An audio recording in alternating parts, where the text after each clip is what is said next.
Thanks everyone again for joining us for the third of our case study workshops. And this workshop is entitled The Teaching Note. So if you will recall from our previous session, where we unpack the nuances of writing a case narratives should follow two key metrics. They should be compelling and they should be considerate. When we talk about compelling, we're talking with respect to a story that has adequate details, that is timely, that has elements of perhaps even passion in the writing, that evokes a sense of emotion, that evokes a sense of care amongst the audience and wanting to read, wanting to go further, wanting to address the situation that's being presented before them. But at the same time, and perhaps related, we want our cases from a narrative perspective to also be considerate of the audience. Think about the level in which the audience will have the requisite knowledge and or know-how. Think about the level in terms of undergraduate, graduate, executive level, perhaps industry focused. We want to make sure that we're writing our cases that are considerate of the audience. The audience won't necessarily be intimate with some of the details. And so as we drop our breadcrumbs throughout, it's important for us to maintain that compelling and considerate nature. The second piece that we want to recall from a last workshop is this idea of, while the details and context matter, they matter insofar as we need to have a strong foundational base. So yes, the details of the foul ball in this certain situation with this certain angle and dimension and the various different elements at play, they certainly matter. The context of the day of the week, the month of the year, these are certainly important features of cases. When we talk about perhaps their data points that could be put in and thought about, whether you're talking about a particular sports sector, whether you're talking about particular vertical, men's, women's, para, youth, all of these things do matter, but fundamentally it's about the foundation. What are you trying to get learners to achieve or learn from engaging in the case? What skills, soft and hard, will they be learning by engaging and immersing themselves in this material? So yes, it might seem like the minor league baseball context or the National Football League or the Australian rules situations might seem like the most important piece. They are important, but they are not any more important than the foundation of the case, because you might have a compelling case or perhaps a considerate case using the context specific to your jurisdiction, and you perhaps know that your learners will be, intrigued by a case about, say, the National Football League. But if it doesn't fundamentally achieve key learning objectives, teaching skills, immersing that audience into a situation that they can then work towards solving, that's problematic.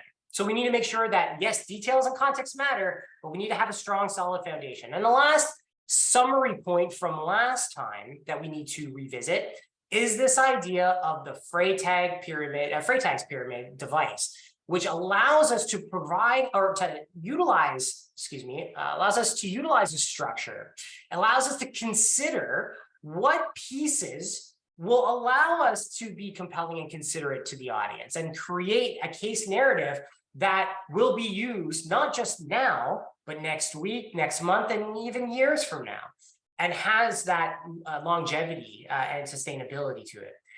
In saying that, along that same vein, you need to consider pace of your case narrative. Not all case narratives will have the same cadence. There could be a shorter case narrative with a sort of, I would say obtuse, but a irregular distribution curve, if we want to use that terminology, but where the climax happens relatively quickly and the rising action is quite steep. Or it could be an elongated case, another irregular distribution, but happens over a longer period. So while there may not be no necessarily set limit on page length for a case narrative, And the range that we do provide from case studies in sport management, as an example, being anywhere between 10 and 20, that demonstrates the fact that cadence can be short or it can be elongated. So consider the elements within Freytag's device, the 6 pieces we mentioned last time, and consider the pace that you might need to have in order for your learners to stay engaged in the story. And again, for a further clarity, you can revisit our video from last time and dig deeper into the case narrative. But for today, we want to stick into the second half of building a case study in the modern era, or perhaps the other half of the balancing scale. If you recall from last week, we did talk, or last time, excuse me, we did talk about this idea of composing case studies in 2 parts, the case narrative and the teaching note. And if you'll recall, we espoused the same idea last time that we will espouse again, that not one is greater than the other. There needs to be equal weight and merit applied to both elements. Because if you've got a compelling and considerate case narrative, but an ineffective teaching note, you have imbalance, and it's less likely that your case will be adopted by instructors. Conversely, if you've got a very strong teaching note, but a not so considerate or compelling case narrative, then you'll have instructors who might consider adoption, but learners who won't be engaged, who won't necessarily feel the need to want to dig in and read the material. And so you end up in a situation where perhaps, even though it's a strong instructor's note, instructors may not want to adopt anyways, because we don't have that balance. But if you do strive for balance between both the case narrative and the teaching note, then you end up in a place where you've got a compelling and considerate story that is sent, and we'll call it the externally facing piece, and that's sent out to learners and students for them to engage in. But then you've got a strong back end to help guide instructors. And that's truly what we're going to be talking about in this video, is this idea of providing that back end piece to unfurl or provide clarity for all possible things that might occur by deploying the case that you've written. So it's instruction time. As I'm mentioning, as I'm alluding to, stories are great, and it's fun to write case studies and author the case narratives because they're so compelling and considerate, and they've got that storytelling element. Oftentimes, with respect to traditional empirical cases or empirical manuscripts in academia, writing can be somewhat tedious, robotic, and monotone, for lack of a better term. Storytelling allows us to unpack some of our creativity in writing, and they are great because they are externally facing. But the story by itself is not enough. We need to have that side companion component to support the story's inclusion in the teaching and instructional space. So again, just to reiterate, authoring a great case narrative that is externally facing to students and learners is phenomenal, and we want that. But without that companion piece, it may not necessarily be utilized and widespread as we would like it to be. And so the teaching note is a critical, essential tool to effectively deploy the case as a whole in our teaching practice. And it's critical in helping others. So it's not just important to provide guidance to us, the authors and instructors in our own classes, but consider how you might be able to author a case that is deployed in other institutions, in other programs around the world, both in sport management and in non-sport management programs, which has happened before. And so you want to be able to provide that context, to provide that foundation, to provide that roadmap to instructors the world over so they can adopt your case as well. So how do we define the teaching note? Well, there have been iterations of definitions of teaching notes over time, and I'll share with you sort of 2 iterations. On the left-hand side, we have what Austin conceptualized in 1993 as a three-pronged approach to what defines a teaching note. And first, Austin says that teaching notes should define or explain, rather, what the case is all about. Let's provide a brief synopsis. Let's explain, here's, instructors, you may not necessarily read this externally facing piece as your students and learners will. So let me provide a brief synopsis about what this case is about, why this case came to fruition. Is it fictitious? Is it non-fictitious with fictitious elements? Whatever the situation is, but provide that what to the instructor. Then a teaching note should also have some course alignment. What course would you use this in? Is this a case that you would deploy in sport marketing, sports sponsorship, strategic management, finance, HR, OB, sport for development? Where would this case sit, at least from the author's point of view? And in this particular situation, I'll take a moment here to say it's not necessarily definitive. It's a guide.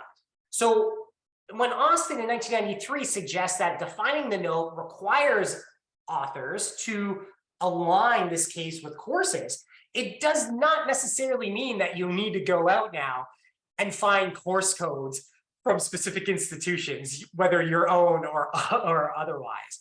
It means providing some general guidance on where course alignment could exist and where there's congruence between this case and existing courses that are offered, like a sport marketing, like a organizational behavior in sport, more generic but widely known courses. And then finally, Austin suggests that defining the note should straight up have what and how to teach this case. So providing a bit of all right, if you feel a bit lost, here's how you should go about doing this. And it was a bit more rigid. If we think about the second iteration on the right-hand side of the screen from Kane and Madden, they took Austin's approach, but they provided a bit more nuance, a bit more context.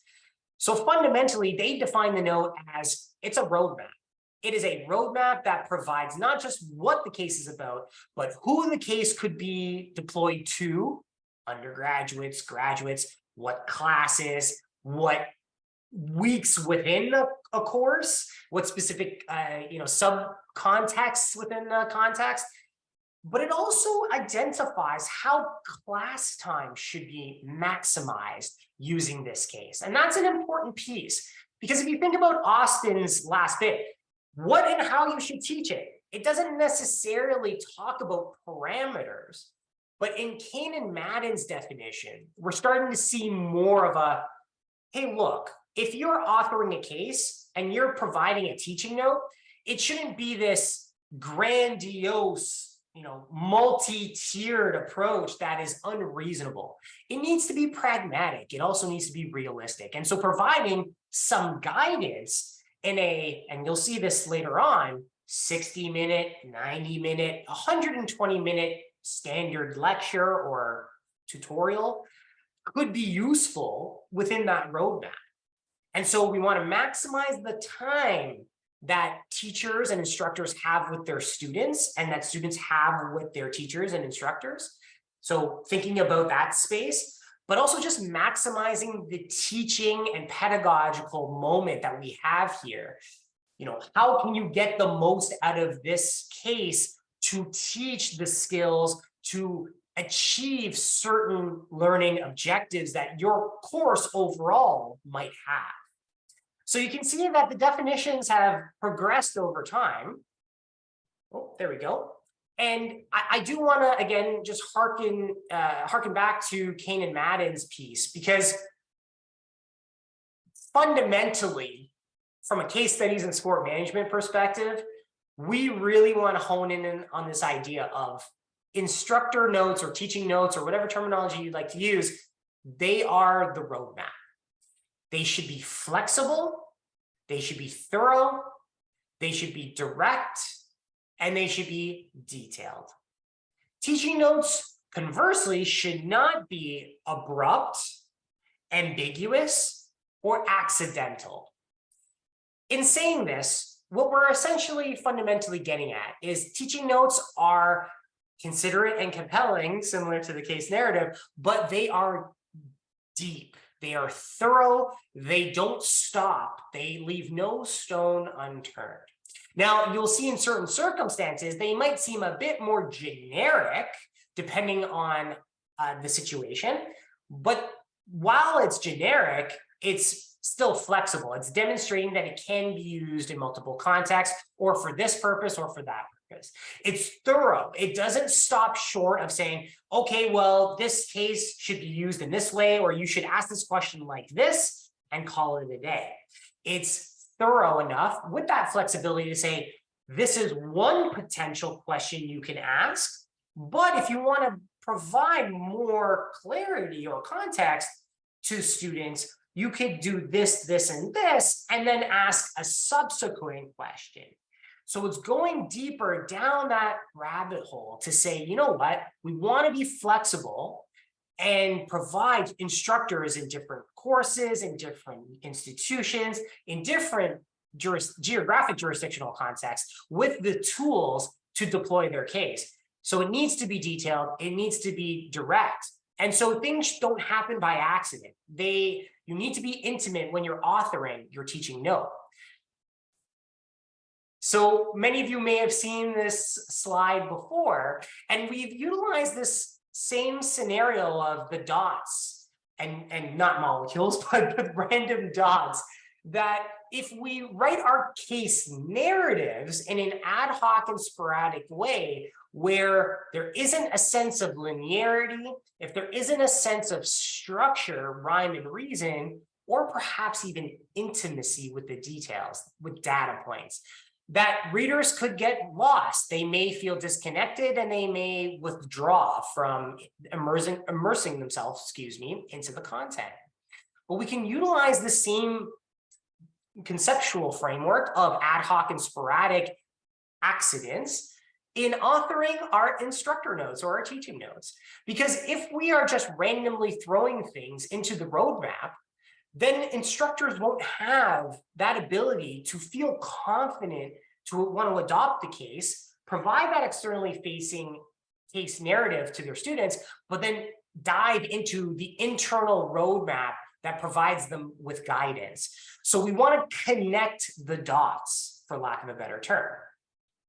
Now, in a hilarious moment, I wanted to take given that artificial intelligence is really taking over, I wanted to take an opportunity to provide a moment of hilarity, for lack of a better term, and ask ChatGPT what we need to put in a teaching note to see if it would align with what we espouse at Case Studies in Sport Management, but also with some of the best practices that we've been noticing and identifying as authors of case studies. And so ChatGPT claims that a good case study teaching note should provide guidance and support to instructors who are using the case in their classroom. And here are some key elements that make it a good case, that make a good case study teaching note, The first is learning objectives. Learning objectives that articulate what the case study is attempting to accomplish and what students are going to learn, okay? Background information. The teaching note should provide background information on the case study, okay, fair enough. A teaching plan. The teaching note should outline a teaching plan that suggests how the case study can be used in the classroom. Analysis and insights. The teaching note should provide analysis and insights into the case study, highlighting key themes, concepts, and issues. That's an interesting one. We'll come back to that. And additional resources. The teaching note could provide articles, videos, or other case studies that could deepen student learning. Overall, a good case study teaching note should be well organized, easy to read, and provide practical guidance. It's not bad. It's not bad. But as we know, with a lot of what's happening right now with artificial intelligence in higher education, the nuance is not there. And some of the finer details are not unpacked, particularly in points 4, 5, and 6, and even to a lesser extent, 1 through 3.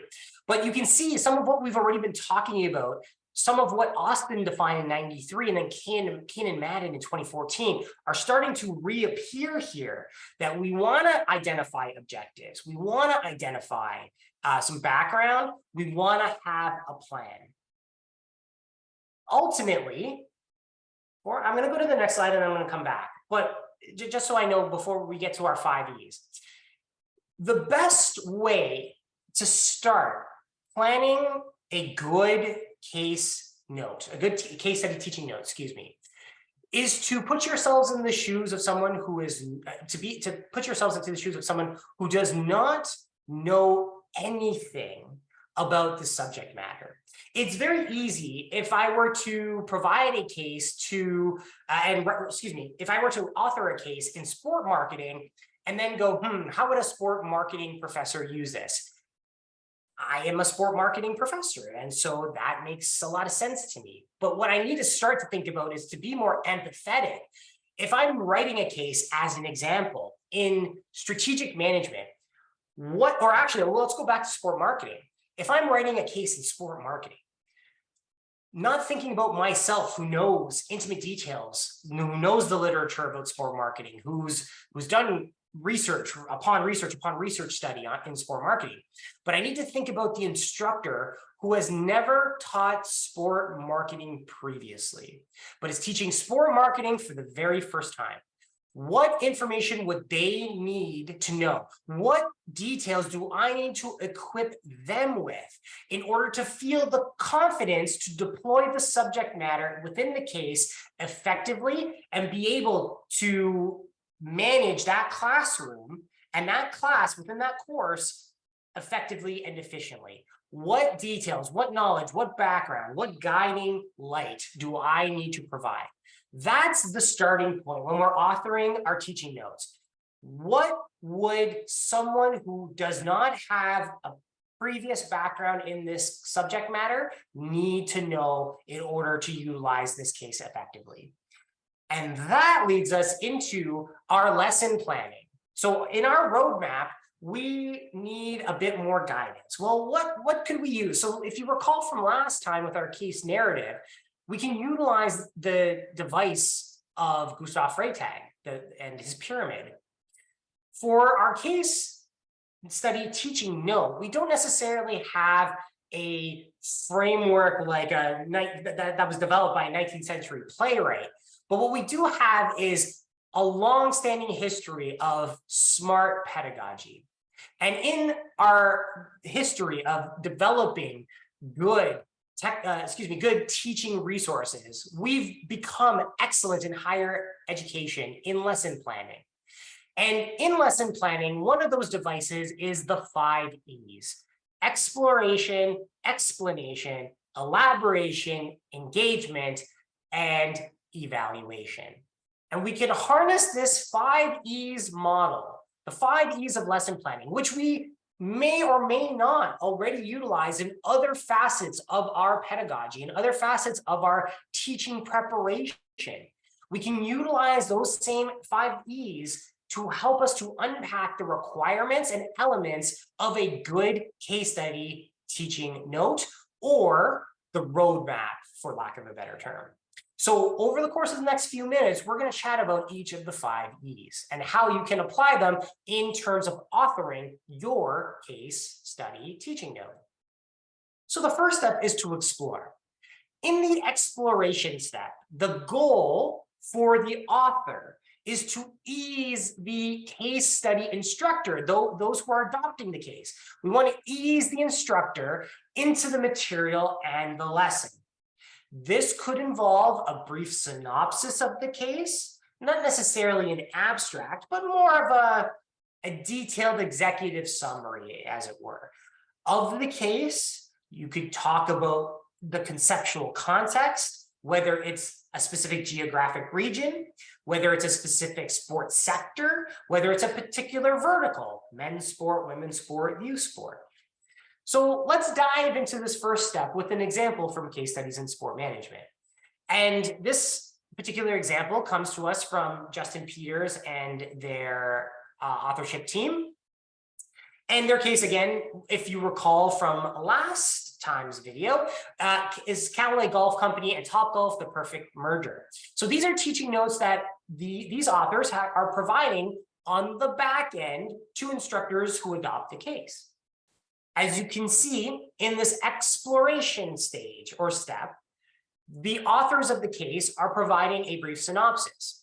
So rather than having the instructor read all 20 or 30 pages of the case, whatever the case may be, they can get right into it with a synopsis that eases the instructor in, understands the mindset, gets right to the nitty-gritty, and doesn't necessarily involve, some of the data points or breadcrumbs that might exist in the case narrative, and perhaps the intentional misleading pieces that are provided in the externally facing piece. This exploration phase is just easing the instructor in. What is the case about? In the second step, which is arguably the most underrated step of the teaching note, this is where we want to explain to instructors to whom this case could be geared towards, what are the learning objectives, and how could instruction occur. And this is where, similar to our rising actions in Freytag's pyramid, this particular 5E step will take us a bit of time and consideration. If we go back to that case studies in sport management case penned by Peters et al. From the previous slides a moment ago, you can see how the explanation stage, part of it, not all of it, but part of it comes to fruition. So on screen right now, what you see is after the synopsis, the instructor is provided with the learning outcomes of the case. And here, the authors of the case suggest that after reading the case and immersing themselves in the case, students will be expected to experience the following outcomes. And in those learning outcomes, you see one of the possible elements that you could harness: the use of peer-reviewed journal articles, the use of previous texts to reinforce key skills. So, for instance, students will be analyzing the process of being a business manager and identifying the value chain, and performing a value chain analysis, which comes to us from Porter in '85. That's a perfect example of taking the learning outcomes and enhancing them by connecting those outcomes to specific strategic tools that have been utilized or that have been cemented rather in the past. But what I really want to highlight here is just simply the fact that the authors of the case have explained the learning outcomes, which generally tend to be 3 to 5 objectives, is usually a good range to have. And then subsequent to that, those authors provide with precision the target audience. This case would be useful for students with an interest in business operations and strategy.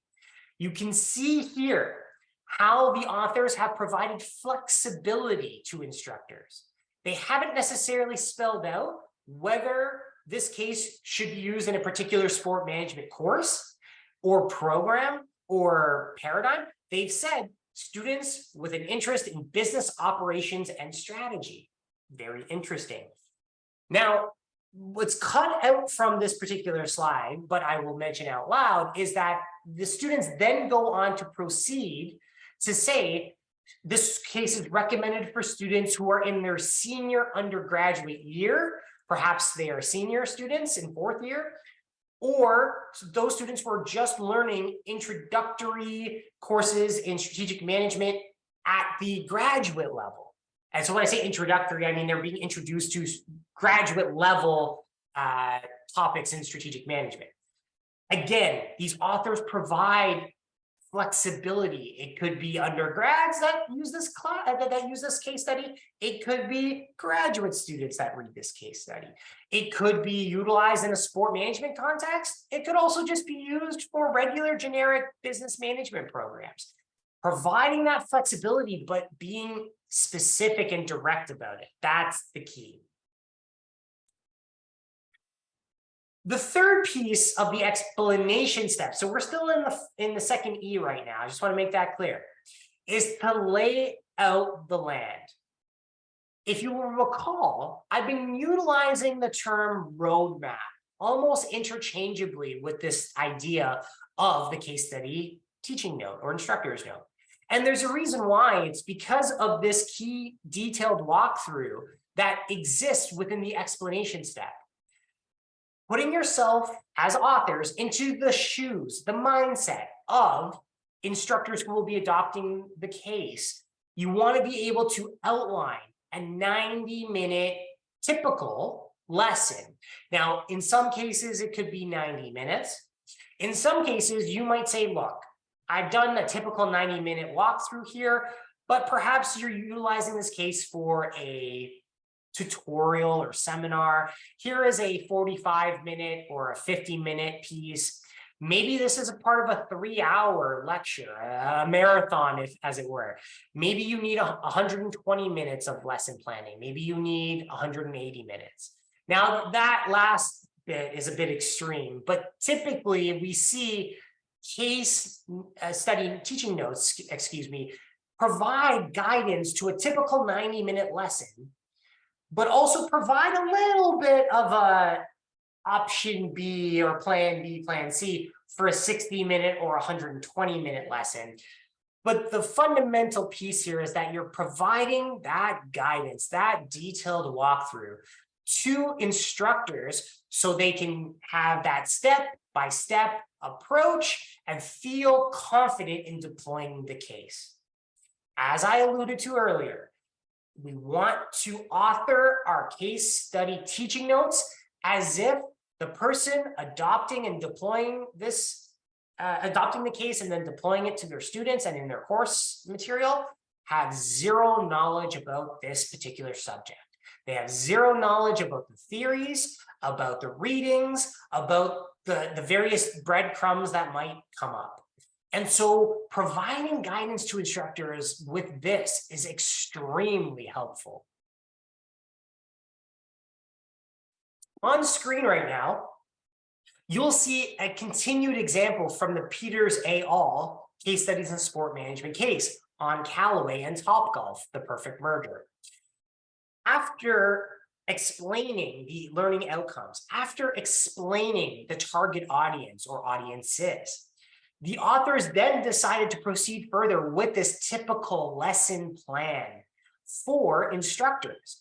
And it starts with this 10 to 15-minute guide of defining the problem, having a question that is then answered or addressed with references.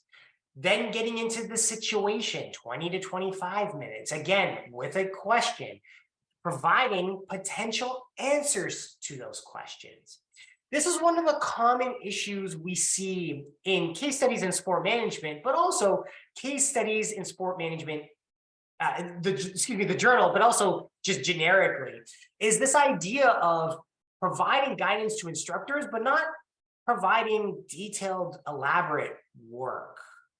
So what do I mean by that? Well, if you'll recall from our case narrative, the end of a case narrative usually ends up with a so what? Choose your own adventure. Answer a set of questions. Case study teaching notes are a great way to provide sample answers to those questions. So instructors have a guide for how students may respond to those questions, how they might refer back to elements of the case narrative, data points, breadcrumbs, clues, whatever term you'd like to use, and how the students might bring them up.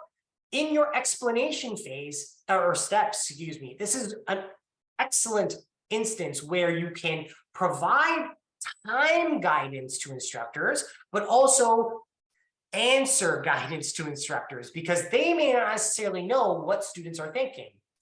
As the authors, third party looking at the case, both the teaching note and the case narrative, It's our job to make sure that there's congruence amongst the two. It's our job to know the details here and how those details can be communicated on the back end or the internally facing end, as it were. So having sample answers to those discussion questions, how students might interpret things, how students and learners might bring up certain elements or not. These are important details to bring up in a teaching note. What we're essentially getting at, and some of you may have seen this conceptualization before, is Bloom's taxonomy. And this particular slide comes to us from Australia Catholic University, so shout out to ACU, and Armstrong, who penned it in 2010. But we've seen, or you may have seen rather, a version or iteration of Bloom's taxonomy to some extent. And this is a great way to conceptualize that explanation phase or step, is to think about what facts or basic concepts do students, but also instructors need to know.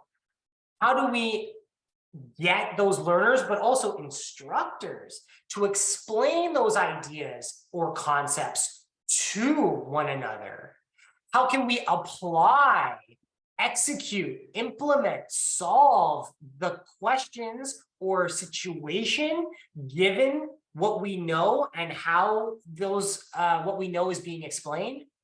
How can analyses be drawn to connect ideas together?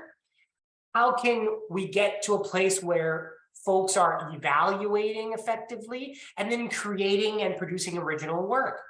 It's not necessarily only a task that we will provide to students. We also need to think about this for our instructors. If instructors are tasking students with the similar principles that exist here in Bloom's taxonomy, they themselves also need to have an understanding of how each level scaffolds into the next. And so in the answers that you provide, in the context that you provide, in the guidance, both time-wise, classroom space-wise, activity-wise, what assignments, both in class, outside of class, these all pertain to Bloom's taxonomy. So in our second of the 5 E's in our lesson planning for the instructor note or teaching note, as it were, consider Bloom's taxonomy and consider whether or not you are providing enough clarity with respect to the facts of the case, the ideas or concepts that are being promoted or espoused, how those things could be applied, how they could be analyzed further, how they could be evaluated, and then the creation finally of new reporting or new work, both from a student-facing perspective, but also from an instructor deployment perspective. So we can't, again, I'll just reiterate, we should not just task students with doing these things. We need to provide guidance to instructors who will then task students with doing those things. In the third of our 5 E's, we reach the elaboration step. Again, doubling down on what I mentioned previously. After we carefully consider how the case instruction will unfurl, we got to take it a step further. This is where, as I'm alluding to here, we have sample responses to case questions. They could be the case questions that are provided at the end of the case narrative, those general discussion questions. They can also be new questions that you bring up as the author to the instructors that are adopting your case and say, look, even though these 5 discussion questions were asked of students, here are some other questions that you might want to ask in class, or perhaps utilize these questions to create additional assignments like an essay, response, or even video reflection. Now, this particular example comes to us from Case Studies in Sport Management. Again, the only the only case study focused journal in sport management on the teaching side of things, of course. And this is a case that I had mentioned in our last video on Wi-Fi usage. It's one of our most commonly utilized cases from case studies in sport management, and I'm one of the co-authors on the case. It was created by Nadège Lavallée. I can never say her last name correctly, so I apologize, Nadège, but Lavallée, and Nadège is at the University of Maine these days. But Nadège and the rest of the co-author team, myself included, wrote a case about a fictitious university in the United States and how at their Division I football stadium, they were thinking of enhancing the customer experience, the fan experience, and doing so with new integrated Wi-Fi technologies and tools. If we fast forward through the case narrative, we fast forward through the case study teaching note, we get to the third step, the elaboration. One of the questions that students were tasked with in this particular case was to create the pros and cons of implementing Wi-Fi technology at the fictitious university's sport facility. As I mentioned, the Division I football stadium, and as other having it connect on the same network with other sports facilities.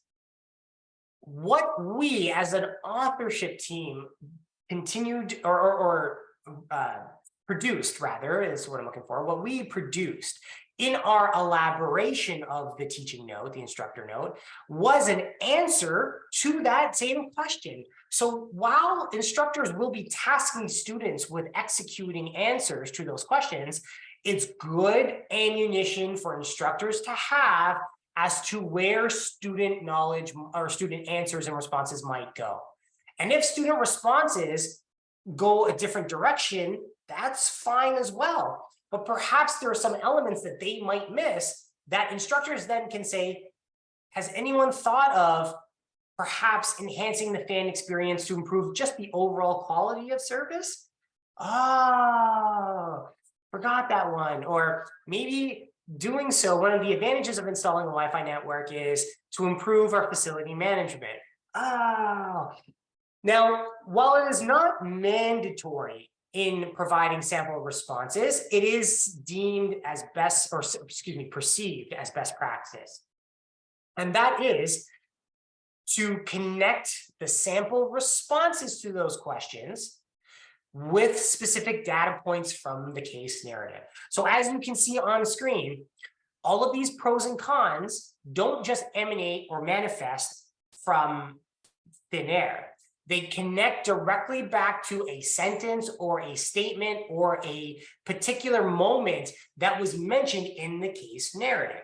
Now, here, the example provides the page number, which is good best practice, but you could go even further and say, you know, page blah, blah, blah, line this, or sentence this, or paragraph this, if you really wanted to get even more direct. But generally speaking, this is good practice to incorporate into your authorship of case study teaching notes, is to not just provide sample responses, but to connect the sample responses with the case narrative by identifying what page or where this information came from. And again, it's a great way for us as authors, when we do that, to think about the third-party mentality, looking from a top-down perspective upon our case narrative and our teaching note, and thinking about the breadcrumbs that we drop in the case narrative, and whether or not those breadcrumbs are intentional, or, excuse me, intentionally leading or misleading, intentionally useful or potentially not useful, just throwing it in there to throw a curveball at students and learners. But fundamentally, it's a moment and an instance where it allows us to think holistically about authoring the case as a whole. And when we go back to authoring cases, and again, cases being comprised of both the narrative and the teaching note, it's not necessarily a case of one versus the other. Perhaps you might want to write both simultaneously with two screens or one ultra wide screen, so that as you identify breadcrumbs in the narrative, you're making sure that you explain and elaborate upon them in the case study teaching notes. The fourth step in our 5 E's is to engage. Engaging means becoming more intimate with the teaching note. So as I mentioned, you might have your core 4 or 5 questions, or there might be certain things that you task students with explicitly doing, and the students know that they have to answer or address some problem or things. But engaging with your with your case narrative and then your teaching note behooves you to create more intimacy with fellow instructors, provide additional topics, provide additional readings, provide additional activities. This is where, again, we are being detailed and thorough, but offering that flexibility to instructors to want to adopt the case. So adding new probes, or additional probes, adding new questions that students may not have seen before, maybe adding new activities, debates, reflections, think, pair, share, think, pair, square, or even postscripts. In some situations, your case might be based off of a situation that has already occurred. And we talked about this particular instance in our last video, so feel free to dig in to the case studies and sport management case about Canadian Tire purchasing Forzani, or even in today's content where we've utilized the work of Peters et al. And the case of Topgolf and Callaway. Topgolf and Callaway have merged. That has happened. It's not a situation of whether or not they should or should not merge. In real life, it has happened. So it is plausible that an intimate teaching note would have a postscript that explains that this, while students may say it's not the perfect merger for these reasons, in real life, postscript, this is what actually happened, that the two firms merged together and this is what's happening, and they've dominated the space, or they haven't dominated the space, or here's what's been taking place since then. That's also useful, that's also a useful activity to provide more information to equip instructors to feel that level of confidence. So again, going back to a case example, as you can see on screen here, this case example is still our previous case, the Wi-Fi case in case studies in sport management.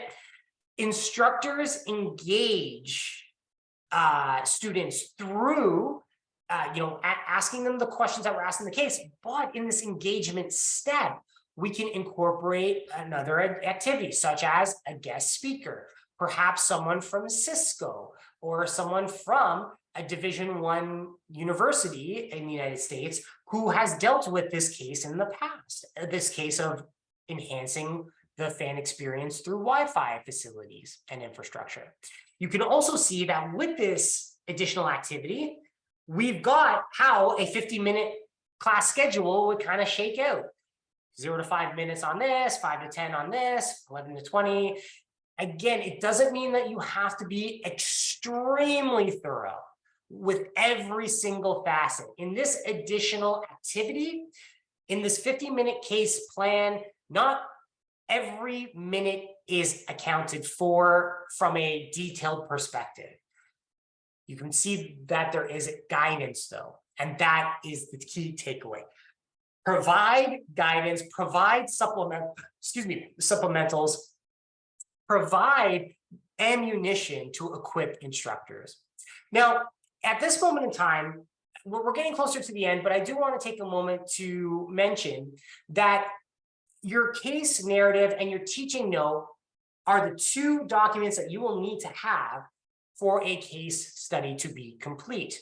But in this engagement stage of your teaching note, you might consider adding more detail.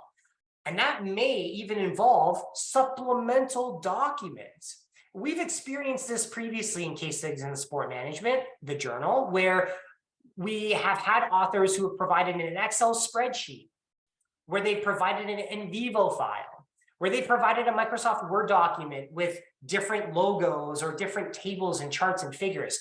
Additional documents, addendums, and supplementals that will provide additional context, additional ammunition for instructors to equip themselves. Again, the goal with our teaching note is to ensure that someone who knows nothing about this topic could walk in and feel confident adopting the case and deploying it in their classroom. And that also means giving them extra tools, extra data, extra things. It may not necessarily be a situation where you have to have all of these things, but it's especially useful if you've got a quantitative analysis case. For instance, when I've written a case in the past about social network analysis, I provided a data set that would allow instructors to give to students to say, look, now let's learn how to analyze this data set using social network analysis software. Same thing for perhaps marketing analytics, could be regressions or t-tests. Providing sample data, or perhaps qualitatively, providing answers from a focus group, providing themes or word clouds from interviews, whether they were real or fictitious. Either way, at the end of the day, if you can provide these supplementals, it will certainly strengthen your teaching note. Now, you will recall that we had this discussion point last time where case narratives don't end and then the case is over. There's sort of a so what phase. And so remember that in your in your engagement phase, you might be in a situation where maybe there was other questions, maybe there were other questions that we wanted to address more pertinently, but these discussion questions were a bit more abstract, maybe a bit more ambiguous. And you can also revisit these guiding discussion questions in your elaboration phase and create more opportunities for students to answer them. You can also think about not necessarily having students answer them in class, but as alternatives. So again, taking one of these questions and then saying, create a video reflection or create a 5-step Canva report or create a debate, mock debate that will be held virtually. So again, going back to the discussion point from the last video, this is an important piece for us to revisit in our elaboration.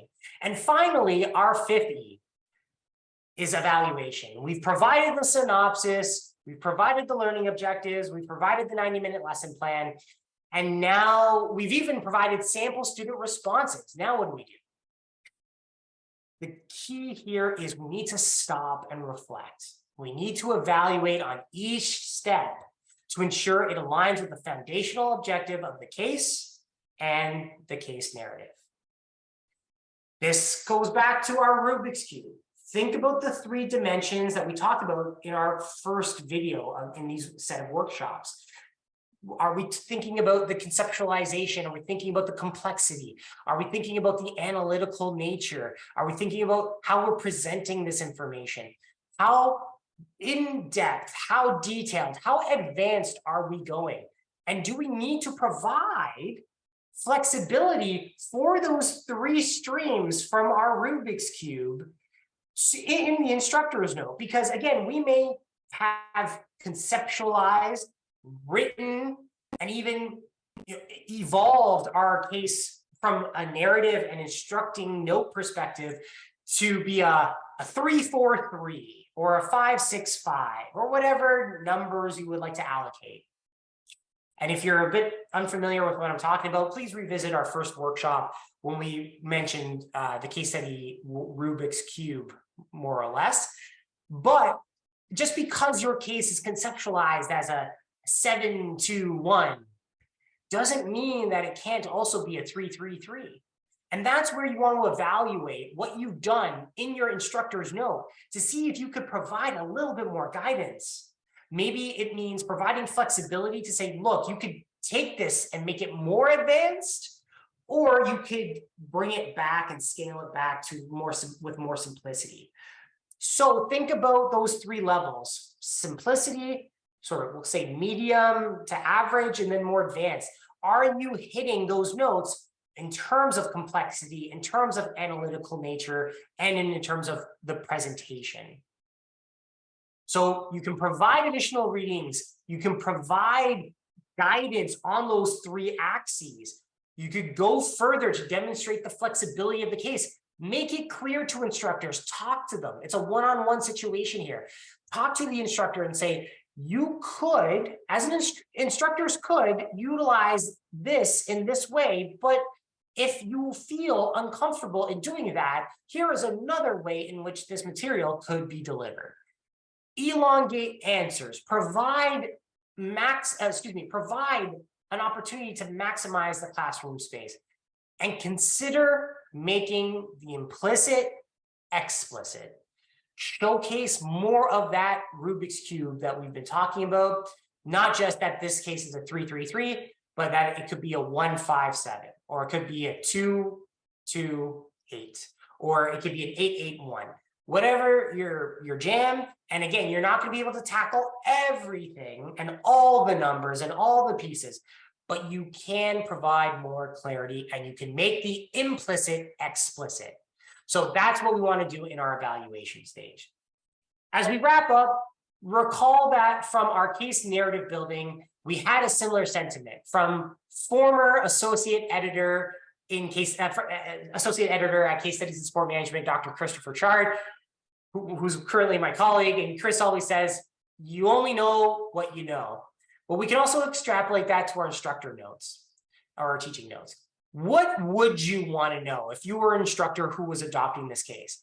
What information, what detail, what ammunition do you need in order to show up and effectively and efficiently deliver that content to your students and your learners?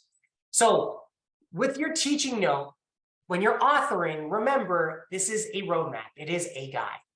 A poor guide may lead to ineffective teaching, and it may even lead to a situation where the case isn't adopted altogether, and we do not want that.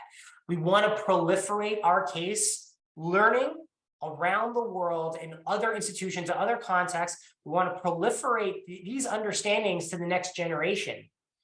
And even the current generation, for that matter, if you're working with more industry-focused executive training, et cetera.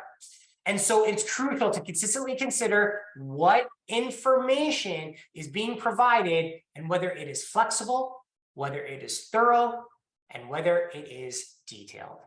Okay? That is the litmus test. Is it flexible, thorough, direct, and detailed? As I mentioned, the existential dilemma is always, do I write my narrative first, or do I write my note first, or do I write them simultaneously? Again, there is no one right way to answer this question, but I would strongly encourage you to find what works best for you. I did personally start off writing my narrative first and then my note second in a more linear fashion, but I've succumbed to writing more of a simultaneous writing scenario. But that can be a bit challenging for some folks, and it might help to maybe establish boundaries. And so maybe you want to work backwards, start with the note and then provide a compelling and considerate case narrative. You will find what works best for you, but no, there is not one best way to author your case notes. And finally, as we come to the conclusion today, a great way to start authoring your notes is by comparing your notes. And you can access past teaching notes. So our case narratives at Case Studies in Sport Management are indexed to ProQuest, EBSCOhost, and Google Scholar. And your institution may already subscribe to Case Studies in Sport Management. In addition, perhaps your library doesn't necessarily subscribe, but your sport management program is a part of COSMA, the Commission on Sport Management Accreditation. COSMA members also have, whether you're an individual COSMA member or an institutional COSMA member, you also have access to case narratives and case study teaching notes. As well, as you can see on screen, you can purchase a teaching note if your institution does not have access or you haven't engaged in the space. You can also purchase the case, which would then allow you to purchase the teaching note for that case. And so you would be able to access the teaching note. You can see what you like and what you dislike about that teaching note.